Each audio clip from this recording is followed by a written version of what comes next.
Guys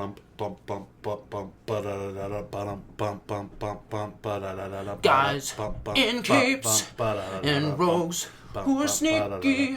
Join Roger and Chris As we entertain the geeky. Guys, what's going on? What is up, Chris? Roger, how are you? Man, it's getting a little late. You know, we got a late start tonight, but I am fan-fucking-tastic. How about you? I can't complain at all. You know what I want to know? What? I want to know, in Mario, right? Okay. Okay, hear me out. Shoot. I was playing Super Mario Brothers on the Super Nintendo. Whose bright idea was it to go down the pipes? Like, that was just an ingenious fucking idea. Because the level design, you know, it's like, oh, you just jump over these things, but, oh, if you hit the right one, you go down the pipe. Like, that's just fucking ingenious. But they're plumbers. I know, and it fits. So, it works. I don't know where the Goombas come in at. There's fungus, there's the creatures that live in the sewers. Like it. What the fuck is a Goomba, though? It's like a little mushroom monster. Little turd? Maybe it's a poop. Maybe it's a poop. They couldn't call them poopas. They could have. They didn't want to, though. Well, then what about, I guess Bowser's the alligator that lives in the sewer? He's basically, yeah. Yeah? I don't know where that came from. That literally just popped in my head. Well, that was appropriate, seeing as we entertain the geeky here. We try. So, I'm really excited. I'm just about wrapped up doing this arcade for my boss. Yeah. And I basically just have to put a couple of things together, and that's done. And this has been like a big, long project. I've been waiting on him to order parts and stuff like that. Yeah. So I finally have everything. I'm installing everything in this cabinet right now. When are we going to play test it? Oh, it's already at work. Oh, okay. It's going to be play tested there. Oh, okay. Yeah. But I was looking in, like, I was like, oh, I need to build one for myself. And I went through my basement today, and I was like, oh my god, I have all of the lumber that I need to do a bar top arcade. All right, Ron Swanson, calm down. And then I was like, oh my gosh, I have the Raspberry Pi to build this arcade. Yeah, so you're there. I'm there. All I have to do is order buttons. Dude, button, who's got the button? They're fucking easy to get. I know. So easy. I know. They're going to be purchased on eBay and sent here within the next week. You know what's coming for me? What? Remember when I kickstarted Deadlands? Oh, is it coming? Oh, it's coming on Wednesday. I'm getting the 25th, and I'm so... I'll put pictures up on Facebook. Like, I'm so excited for this. Speaking of... Okay. Yes. I was thinking about this today. What was the one thing, with me being so anticipated for this 25th anniversary re-release of Deadlands to come to my house?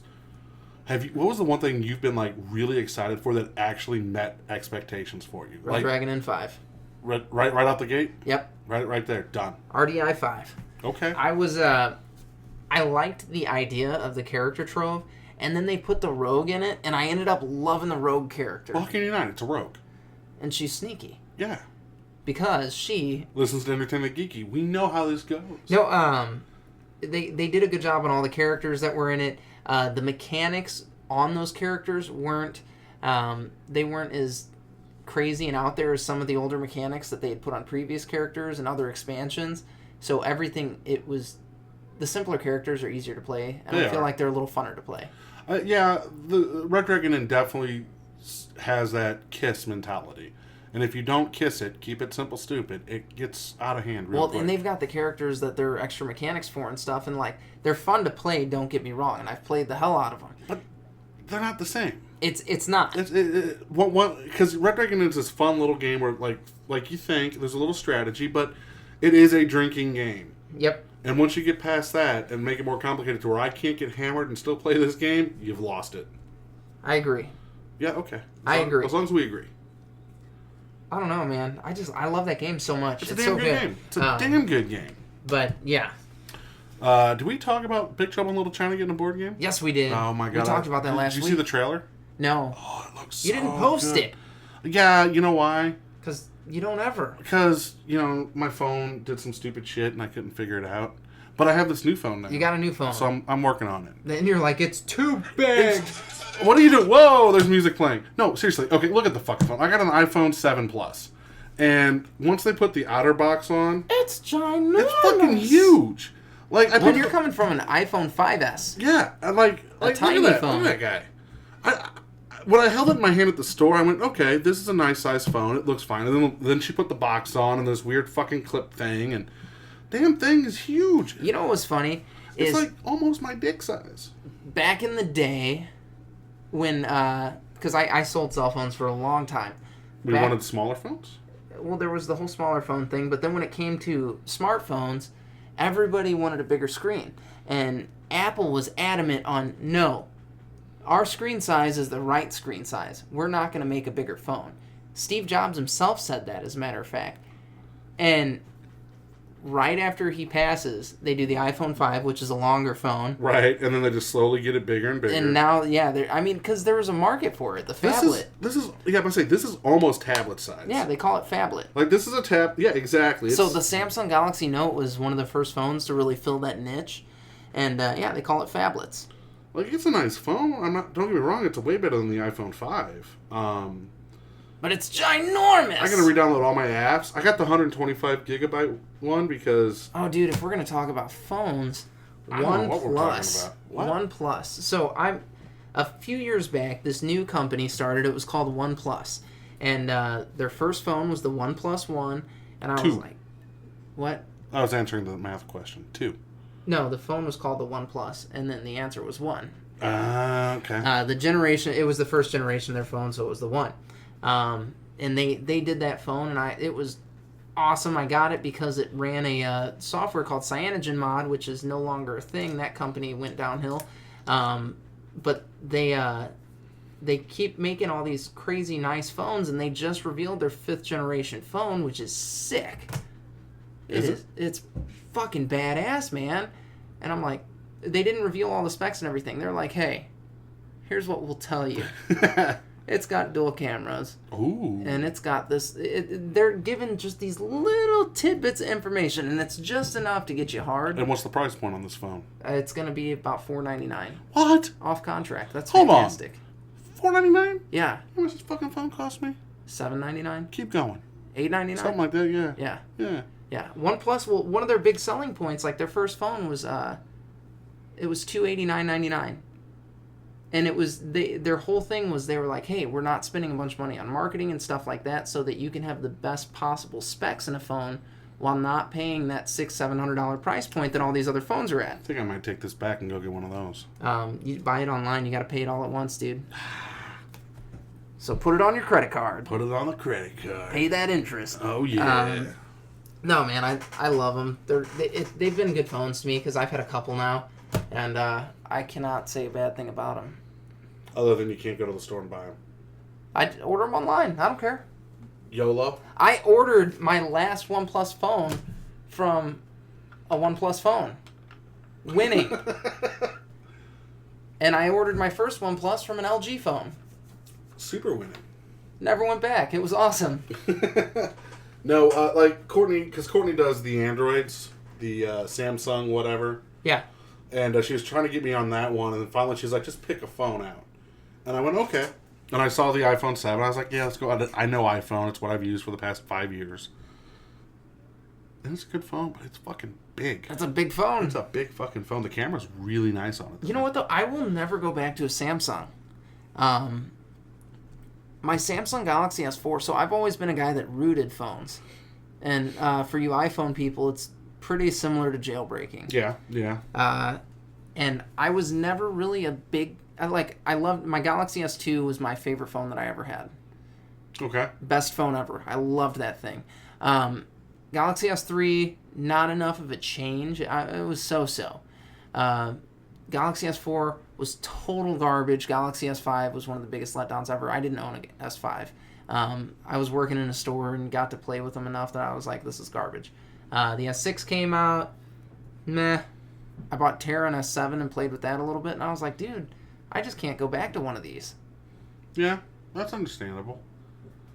How much do you think superheroes spend on clothes? A lot. Like, I'm looking at... If you look at the technology that just goes into Spider-Man's suit, like, even if you look at his new movie suit, do you know how much that fucker would cost? Yeah, and to get ripped to shreds. Like, I'm looking at... You have this collage in the office. Oh, yeah. And I'm looking, and, like, there's only, like, 2 pictures of this collage where Spider-Man doesn't have rips in his clothes. You know what, though? The Scarlet Spider suit right here Yeah. heals itself. What? What was it like a symbiote? It's got some kind of nanotechnology that allows it to self-heal. That's redonkulous. But then, like, because it shows you something through one of the iframes, Yeah. and you can see that there's, like, technology going on just with how it's looking at this guy in the mirror. That's interesting. And you're like, yeah, that's sick. Like it's almost like Predator vision. Are you taking a picture of it to post it? Maybe. Do it. Maybe. I think that it's accidentally shown up on Facebook a couple of times and on our social media. It's never really been there, though. Tara made me that. I thought you made this. No, Tara did. You want me to move this camera? No, you're good. Keep talking. But Tara made it for me. This is actually a cover from Scarlet Spider 1. Right. And my kid destroyed it. And I was like, woe is me, this is such a bad day. Aww. And she was like, I'll make this right. And turned it into this beautiful collage. It was like a worn out cork board. Yeah. So this is a cork board. It still works as a cork board. Okay. She put this gorgeous picture on it, painted the frame blue to match the superhero theme. Yeah. Well, it's Amazing Spider-Man, but there's a lot of Scarlet Spider. Well, this is all out of Scarlet Spider, #1. Oh, everything that in here. Everything in here is out of it. Yeah, because this is Clone Saga. So they're basically telling the story of Ben Reilly and Peter Parker, and then you've got Jackal and Kane and all that stuff. There's a scene Spidey fighting Spidey and Scarlet Spider fighting Kane, Spider side. Yeah. And then this was a Avengers versus X-Men ad that was in that same book. That was such a bad crossover.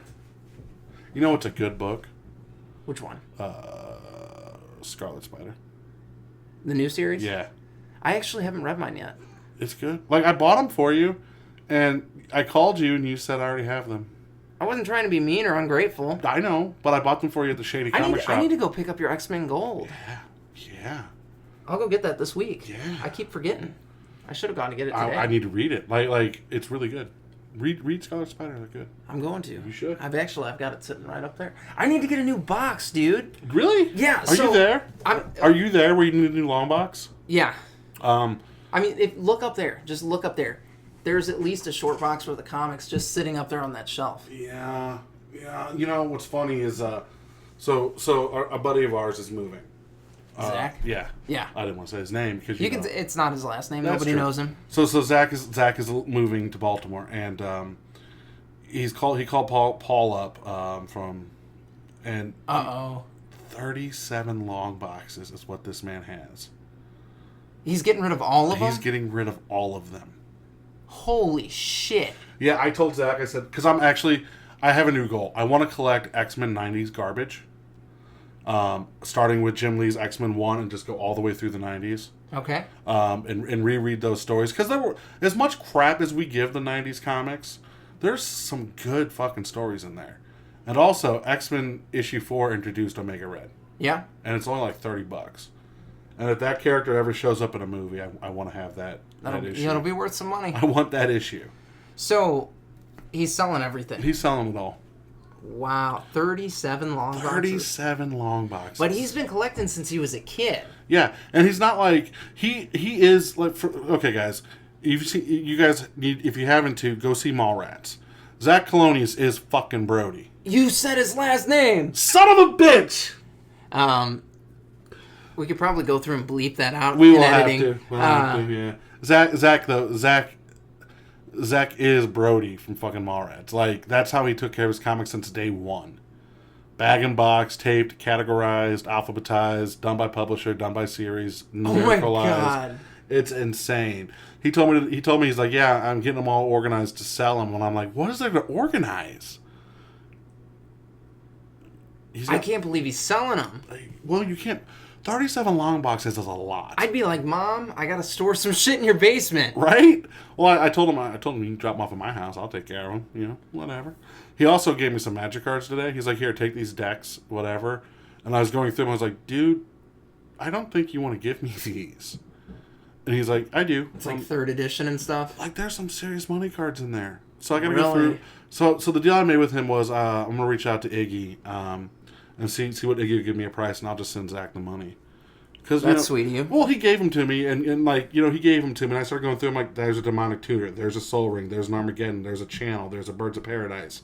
Dude, these cards are like, they're not like $100 cards, but these are decent There's a few cards. $100 worth of cards there. Yeah, so I know you don't know what's going on with those, so I'll go sell them.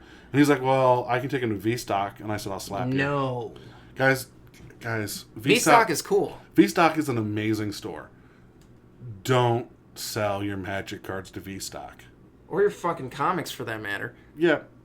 If you've got some old pop culture crap, sell it to V-Stock. Sell it to V-Stock. If you got stuff that might actually be worth something, do your research before you go to V-Stock, because they're a company that honestly, they don't. I don't know how to say this without slamming them, but they're a mall company. They're about making money. Yeah. And their employees, while their employees might care about the product, the company does not. The company just looks at dollars and cents. And when you walk in, you can tell. I mean, they've got damn good collections. Like the one in St. Charles the one in Chesterfield has X-Men 1 sitting behind glass case, ready for sale. Yeah. So they care. It's cheap though. It is. It is cheaper. I still can't afford to buy it. Fair enough. Yeah. Don't sell your stuff to V-Stock, guys. We're not slamming the company. It's a great store to go shop at. No, V-Stock's an awesome store. It's just if you've got something that might be valuable, look into it first. If you're just trying to unload a bunch of the 90s garbage, take it there, fine. Take it there, yeah. Whatever. You're going to get your 5 cents a book or whatever the hell they give you, and you'll be totally happy. Take your 90s, 80s garbage.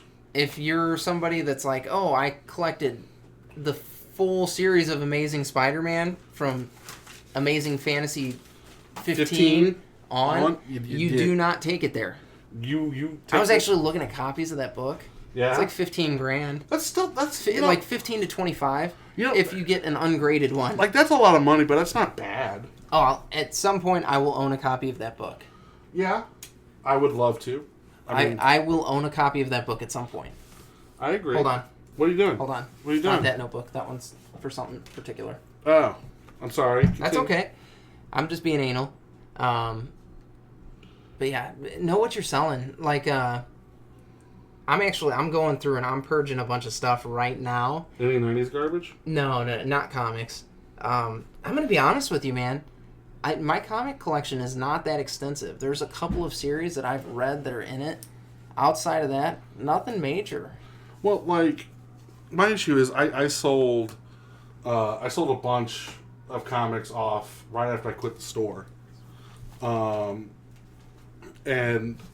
I think it's just hard to get back into it. It's hard to get that collection built back up. Part of it, I think if you're looking at comics as a collectible, you find a series or two that you like. Well, first off, if you're looking at comics as a collectible, you done fucked up Ron. Oh, bad. Bad. Hardcore bad. No, but I'm talking just, you find a series or two that you like, you get all the issues for it. And you read it. And you love read it. And when I say a series, I mean somebody's run with a series or whatever. Or Kevin Smith's Daredevil run. Yeah. Frank Miller's Daredevil run. Pretty much, guys, just read fucking Daredevil. This is really what it comes down to. Moral of the story, yeah. Read Daredevil. It's always good. But you go through, you get the runs that you want. You don't look at everything as this big monetary thing if financially you're not there. And then once if you're established or whatever, I don't know what other people's finance situation is like, but I'm not in a position to where I would be comfortable paying $14,000 for a book. No, but if you do it right, you could say, like okay, I want Amazing Spider-Man 15. Fine. You Amazing go out, Fantasy 15? Yeah, whatever. You go out and you buy the comics you can afford. You wait for them to creep up a little bit, and then you offload them to get what you want. I mean, that's how nerd economy works. You can do that. You can do that shit, dude. I could go get a handful of Magic cards from a garage sale and potentially have a few $100s there and do shit like that until I've got it. Like, it's insane what you can find at garage sales for nerd shit. Oh, it's nuts. Well, let's save that for an episode. Okay. Let's save that for next episode, because I want to talk about the nerd finds that we have found in garage sales. We can talk about garage sailing. So then, I guess guess... we're white trash enough to do so. I guess what we'll end this on is go to entertainthegeeky.com. Follow us on all of our social media there. Like, comment, subscribe, all that fun stuff. Make sure you guys swing by beastescaperoom.com. Enter the promo code GEEKY. Get you 20% off. 20% off of your 1 hour or less. Hopefully less. Escape room experience. I'm just saying, if we could save you 20% on all your shit, you could afford to buy the Amazing Fantasy 15.